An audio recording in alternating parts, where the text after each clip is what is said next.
Bangla cinema জগতে নেমে এলো শোকের ছায়া। প্রয়াত হলেন বাংলা সিনেমার স্বর্ণযুগের চরিত্রাভিনেত্রী জয়শ্রী সেন। প্রয়াণকালে তাঁর বয়স হয়েছিল ৮৮ বছর। গত ৮ই ফেব্রুয়ারি শনিবার সকালে পিয়ারলেস হাসপাতালে প্রয়াত হন তিনি।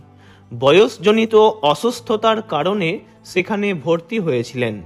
একসময় তিনি একের পর এক বাংলা ছবিতে অভিনয় করে সকলের মন জয় করে নিয়েছিলেন। স্বর্ণযুগের অনেক জনপ্রিয় সিনেমা, এমনকি মঞ্চেও বহুদিন অভিনয় করেছেন জয়শ্রী সেন। তবে বয়স হওয়ার কারণে অনেকদিন অভিনয় জগৎ থেকে দূরেই ছিলেন। বার্ধক্যের কারণে সকলের আড়ালে থাকতেন তিনি।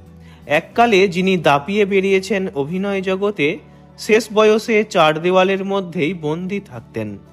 বেশিরভাগ ক্ষেত্রেই মুখ্য চরিত্রে অভিনয় না করলেও বিভিন্ন ক্ষেত্রে পার্শ্ব চরিত্রে অভিনয় করেও সকলকে ছাপিয়ে যেতেন জয়শ্রী সেন।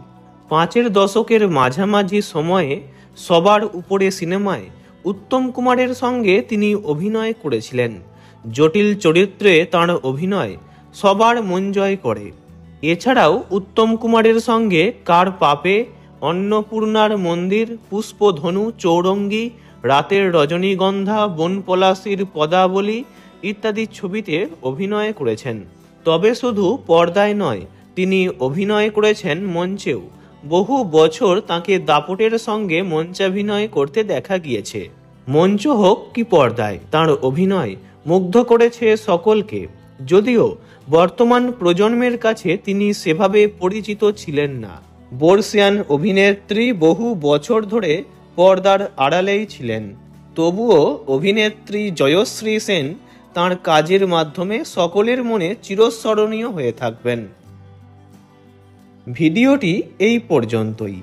বিনোদন জগতের সব রকম খবরাখবর জানতে চ্যানেলটি অবশ্যই সাবস্ক্রাইব করবেন। ধন্যবাদ।